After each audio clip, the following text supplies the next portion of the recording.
जम्मू कश्मीर की मौजूदा सूरत हाल पे क्या बताएंगे सर? जम्मू कश्मीर की मौजूदा सूरत हाल तो आपने यहाँ के लोगों के चेहरे देखते हुए महसूस किया होगा। लोग बड़े मायूस हैं, डरे हुए हैं, सहमे हुए हैं। बेरोजगारी इतनी ज्यादा बढ़ गई है और जब भी कोई रिक्रूटमेंट होती है उसमें धांधली होती है।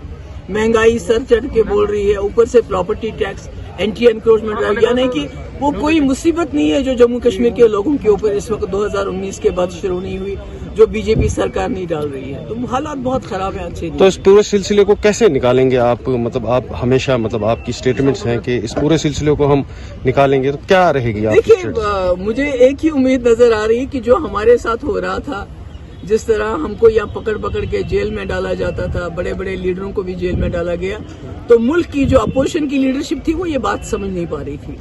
और आज जब मुल्क के आईन की धज्जियां उड़ा के अपोजिशन लीडरों को जेलों में डाला जा रहा है किसी वजह के बगैर, ईडी और सीबीआई का इस्तेमाल करके, तो कहीं ना कहीं मुझे लगता है कि अपोजिशन के लोगों को भी समझ आ रही होगी कि जो मैं बार बार कहती थी कि जम्मू कश्मीर एक लेबोरेटरी बनी हुई है, यहाँ टेस्ट होता है, एक्सपेरिमेंट होता है, फिर पूरे मुल्क में दोहराया जाता है। आज वहां भी वो महसूस करेंगे और शायद उनके दिल में कोई ऐसी, कोई जहन में कोई ऐसी बात जाग जाए, वो महसूस करें कि जम्मू कश्मीर के लोग किस मुसीबत में हैं। मैडम, कब तक एलजी का दौर ये रूल चलता रहेगा? असेंबली इलेक्शंस के लिए क्या कैसा रहेगा? वो मैं कैसे बता सकती हूँ? ये तो बीजेपी को फैसला, इलेक्शन कमीशन को तो फैसला नहीं करना है, क्योंकि इलेक्शन कमीशन ने बहुत पहले कहा था हम रेडी हैं।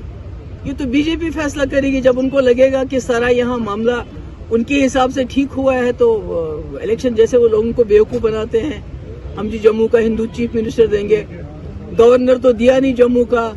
अगर उनको इतना ही था तो गवर्नर जम्मू का देते, गवर्नर ना सही तो कम से कम एडवाइजर ही देते। ये तो चलता रहता है। Thank you.